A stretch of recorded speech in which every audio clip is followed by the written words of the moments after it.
The images of shame that I'm about to show you next, each and every one of the Western media outlets, I would say practically without exception, will try to whitewash them, silence them, and hide the truth behind them. I consider it my journalistic and civic duty to speak about the reality of things so that it is never, ever forgotten. And the thing is, we live in a world where news barely lasts a few hours and where extremely dangerous humheads, until not so long ago, they are now presented as true, free, and democratic leaders. Let's go to the news. I'm reading this directly from my X account, where I invite you all to follow me because I share more news like this there. During his visit to the United States, the Syrian president, Ahmad al-Sarraj, will participate in the debate at the annual Concordia summit. Do you know him? Is it Abu Muhammad al-Julani? Together with the retired United States Army General and former CIA Director David Petraeus, he will discuss issues of democracy, security, and geopolitical risks. In fact, and this is exactly what we're going to talk about today, and what I believe the whole world should remember for as long as it exists, the former CIA Director, who was responsible for the hunt for Al-Qaeda in 2012, will have a discussion with the man who led Al-Qaeda in Syria in 2012. Yes, that's right. They actually tried to whitewash it themselves at the time and become part of Al-Qaeda's armed wing. They changed the organization's name to Al-Tahrir al-Sham. And after that, you pretty much all know what happened. Did the al-Assad regime fall? Of course not. Nor did the king of Al-Qaeda. That's the main issue in all of this. Right now, at this very moment, media outlets all over the world, but mainly Western media, are whitewashing the image of a terrorist who is being welcomed.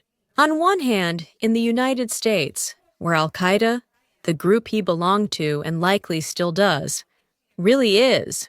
He carried out such terrible acts as, for example, the September 11th attack, according to the official version of the United States. At least, now they practically roll out the red carpet for him. He shakes hands with Marco Rubio, and he's going to give a speech at the United Nations. We live in times that leave me absolutely astonished, and day after day, we witness events that until recently seemed absolutely inconceivable. For those who may have some questions about this man, questions that we will answer right away. But to make things perfectly clear, I believe a picture is worth 1,000 words. The first one, without a doubt, is this comparison, which I personally have always loved. That's the first thing. On one side, there's that absolutely terrible and tyrannical regime of Bashar al-Assad, and on the other side, there's the free and democratic regime that governs Syria today. Besides this image, which I think is truly worth more than millions of speeches, I've prepared a compilation for you that, I promise, will leave you amazed, absolutely horrified. I don't usually do this very often, but in this case, I consider it absolutely horrifying, absolutely, so that those who fell at the hands of this tyrant, al-Julani, of course, are not forgotten.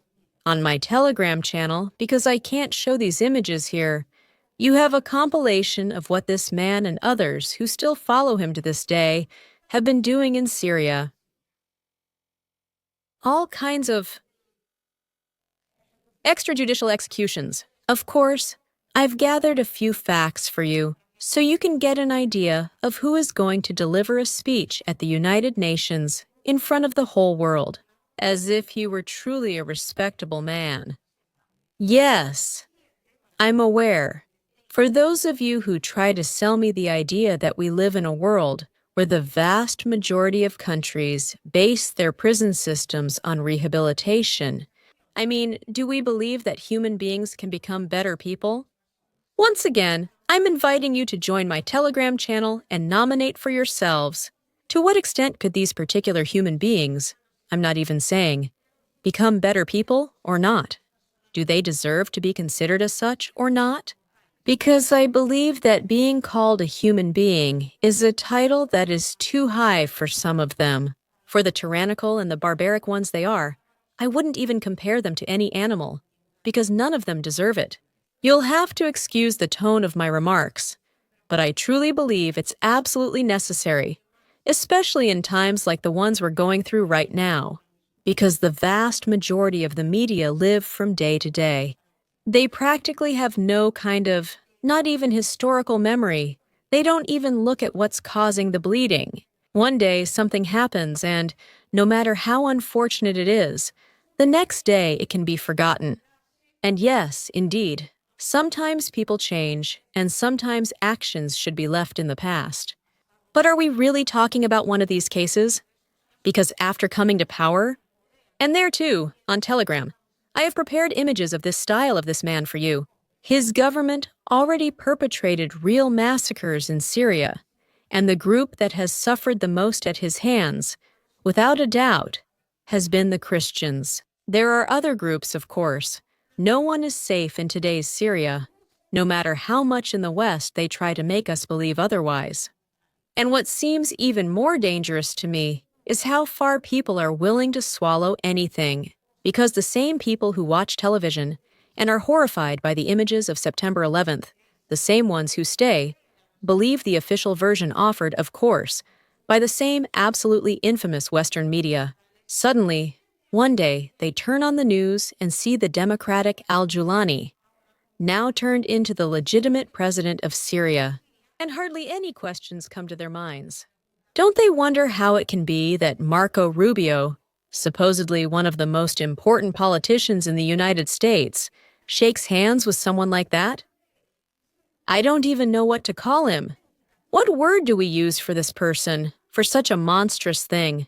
How can it be that the Trump administration, just recently, just a day and a half ago, in that sort of memorial they've set up for Charlie Kirk, they were talking about that eternal struggle between good and evil, where they were supposedly on the side of good. And how is it possible that the vast majority, of course, of those who watch Western media are able to believe that string of lies? I hope you open those links, watch those videos, and I hope this message, whether through my channel or any other means, reaches you. It doesn't matter to me how. And I encourage you to talk about this as much as you can, so it reaches as many people as possible. The same barbarians who are now carrying out what's happening in the Gaza Strip sit at the same table with the declared one. They shake hands with the one for whose head they once offered $10 million to find him. Now they have found him and consider him their equal. Tell me who your friends are and don't say anything else.